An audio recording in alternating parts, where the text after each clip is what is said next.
샬롬 샬롬. 오늘도 우리에게 새날을 허락하신 하나님께 감사드리며 그 은혜 가운데 오늘 하루도 승리하시기를 축복합니다. 제가 전에 꽃을 사러 꽃집에 방문한 적이 있었는데요. 꽃집 사장님이 꽃들을 정리하고 계셨습니다. 그런데 꽃가위로 사정없이 꽃의 줄기와 잎들을 막 자르고 계셨어요. 그래서 제가 사장님 꽃이 너무 아프겠어요 라고 웃으면서 얘기하자 사장님이 이렇게 말했습니다.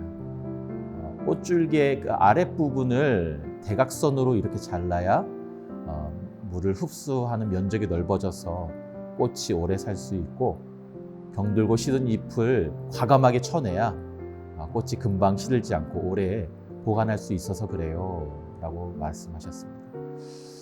여러분, 우리 인생도 마찬가지인 것 같습니다. 고난과 시험이 없다면 얼마나 좋겠습니까만 내 몸이 마치 꽃처럼 잘려나간 듯한 그 아픔과 시험과 시련을 통해서 내가 하나님의 뜻을 깨닫고 나의 신앙이 한 단계 레벨업 할 수만 있다면 여러분, 시험이 꼭 그리 나쁜 것만은 아닐 것입니다. 그리고 여러분, 그 시험을 통과한 후에 큰 상급이 나를 위해 준비되어 있다면 오히려 그 시험을 기쁘게 여길 수도 있을 것입니다. 오늘 우리에게 주시는 말씀의 교훈을 통해 모든 시험에서 승리하시고 큰 상급을 받으시는 오늘 하루 되시기를 주님의 이름으로 축복합니다. 다 같이 오늘의 말씀을 봉독하겠습니다. 다윗이 백성을 조사한 후에 그의 마음에 자책하고 다윗이 여호와께 아뢰되 내가 이 일을 행함으로 큰 죄를 범하였나이다. 여호와여, 이제 간구하옵나니 종의 죄를 사하여 주옵소서. 내가 심히 미련하게 행하였나이다 하니라.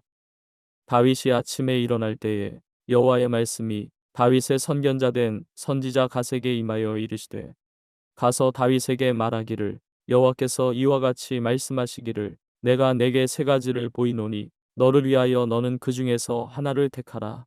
내가 그것을 내게 행하리라 하셨다 하라 하시니 갓이 다윗에게 이르러 아뢰어 이르되 왕의 땅에 7년 기근이 있을 것이니까 혹은 왕이 왕의 원수에게 쫓겨 석 달 동안 그들 앞에서 도망하실 것이니까 혹은 왕의 땅에 사흘 동안 전염병이 있을 것이니까 왕은 생각하여 보고 나를 보내신 이에게 무엇을 대답하게 하소서 하는지라.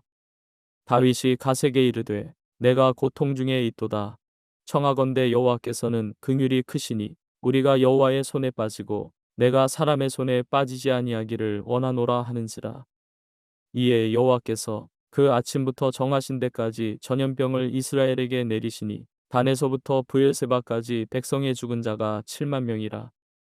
천사가 예루살렘을 향하여 그의 손을 들어 멸하려 하더니 여호와께서 이 재앙 내리심을 뉘우치사 백성을 멸하는 천사에게 이르시되 족하다. 이제는 내 손을 거두라 하시니 여호와의 사자가 여부스 사람 아라우나의 타작마당 곁에 있는지라. 다윗이 백성을 치는 천사를 보고 곧 여호와께 아뢰어 이르되 나는 범죄하였고 악을 행하였거니와 이 양무리는 무엇을 행하였나이까. 청하건대 주의 손으로 나와 내 아버지의 집을 치소서 하니라. 계속해서 사무엘하 24장을 묵상하고 있습니다. 오늘 본문은 다윗이 인구 조사를 다 마친 후에 자신이 범죄함을 깨닫고 회개하였으나 그 죄에 대한 대가를 받게 되어 온 이스라엘에 전염병이 돌아 무려 7만 명이 죽게 되었다는 매우 안타깝고 무서운 말씀이 기록되어 있습니다. 그런데 여러분, 사무엘하 24장에는 조금 납득하기 어려운 내용이 있습니다. 그것은 마치 이 다윗의 범죄에 하나님께서 개입하신 것처럼 기록되어 있기 때문입니다. 어제 본문 1절을 제가 개역개정 성경으로 읽어드리겠습니다. 여호와께서 다시 이스라엘을 향하여 진노하사 그들을 치시려고 다윗을 격동시키사 가서 이스라엘과 유다의 인구를 조사하라 하신지라. 아멘. 여러분, 그렇지 않습니까? 이 본문만 보면 하나님이 이스라엘을 치실 목적으로 이 다윗이 죄를 범하게 만드신 것처럼 보입니다. 여러분, 우리 하나님이 우리를 벌하시려고 죄를 짓게 만드신 분이실까요? 그렇지 않습니다. 이것은 세상에서도 비난받을 만한 일인 것이죠. 그렇다면 여러분, 우리는 이 말씀을 어떻게 받아들여야 할까요? 우선 이 말씀을 이해하기 위해서는 먼저 오늘 본문과 같은 내용이 기록되어 있는 역대상 21장 1절의 말씀을 봐야 합니다. 역대상 21장 1절 말씀입니다. 사탄이 일어나 이스라엘을 대적하고 다윗을 충동하여 이스라엘을 계수하게 하니라. 여러분, 같은 역사를 기록한 내용인데요.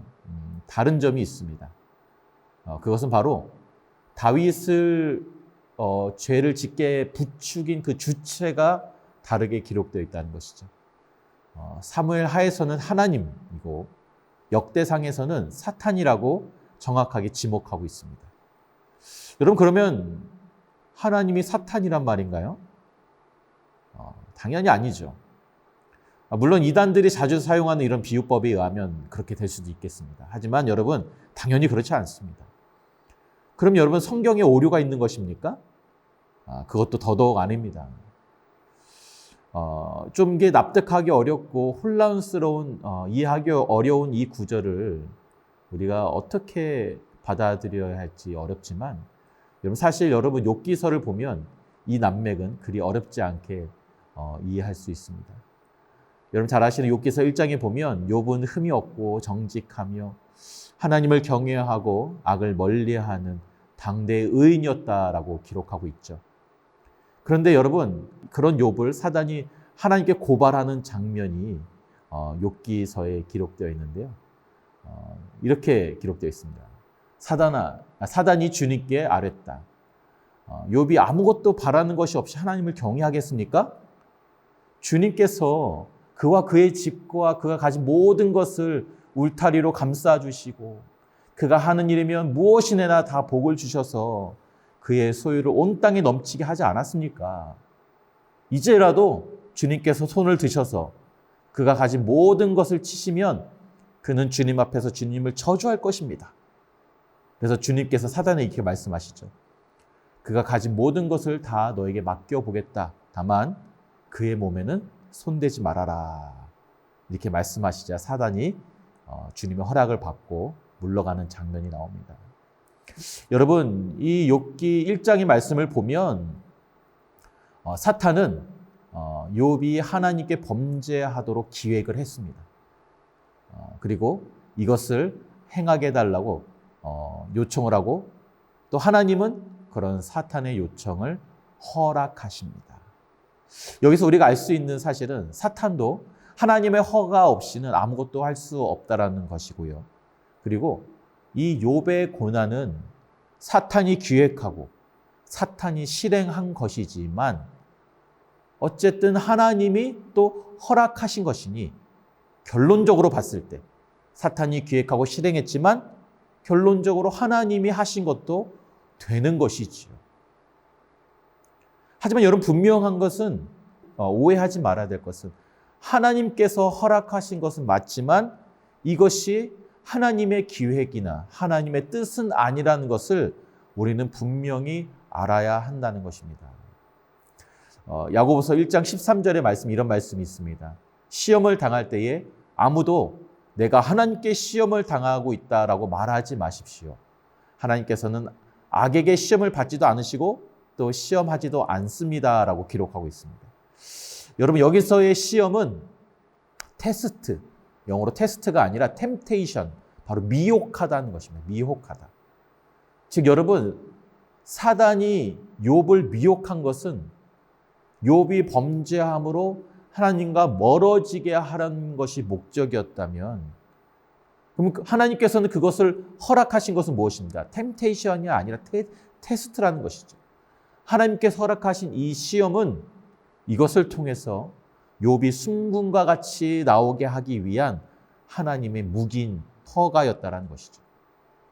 여러분, 이런 관점에서 오늘 본문과 그리고 역대상 21장의 내용을 보면 마치 모순되고 오류가 있는 것처럼 보이지만 그렇지 않다는 것을 우리는 이제 알 수가 있습니다.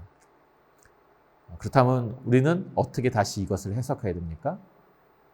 이 사탄의 미혹은 다윗을 범죄케 하여서 하나님과 멀어지고 이스라엘 백성이 망하게 하려는 것이 목적이었다는 것이죠. 하지만 사탄의 이런 기획과 실행에 반해서 하나님께서 이것을 다윗에게 허락하신 것은 다윗이 범죄하길 원하거나 이스라엘이 망하기 원하셔서 그렇게 하시는 것이 아니라는 것입니다.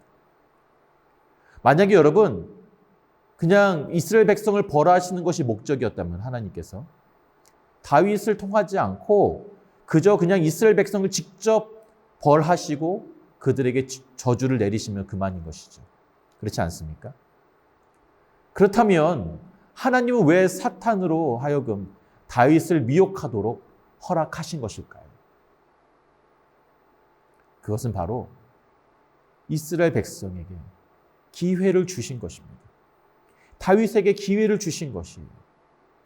하나님은 다윗이 이 사탄의 미혹, 이 계략을 이겨내고 이스라엘 백성의 죄를 깨달아 회개하여 하나님께 돌아오기를 간절히 원하셨던 것입니다.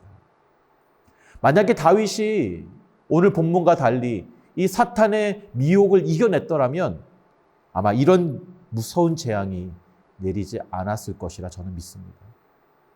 그런데 너무 안타깝게도 다윗은 사탄의 미혹을 이기지 못했고 또한 다윗과 이스라엘을 사랑하시는 주님께서는 이 징계를 통해서 그들이 회개하고 죄에서 돌이키도록 원하셨던 것입니다. 우리 사랑하는 성도 여러분, 오늘도 사탄은 우는 사자와 같이 먹잇감을 찾고 있습니다.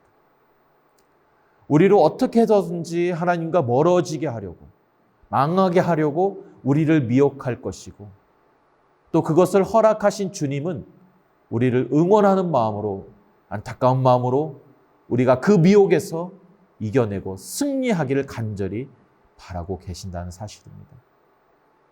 오늘 하루, 오늘 본문의 말씀을 묵상하시면서 다윗의 실패를 교훈 삼아 우리를 미혹하는 사탄의 이 세력을 성령의 충만함으로 이겨내시고 말씀의 능력으로 이겨내시고 승리하시는 우리 모두가 되시기를 주님의 이름으로 축복합니다.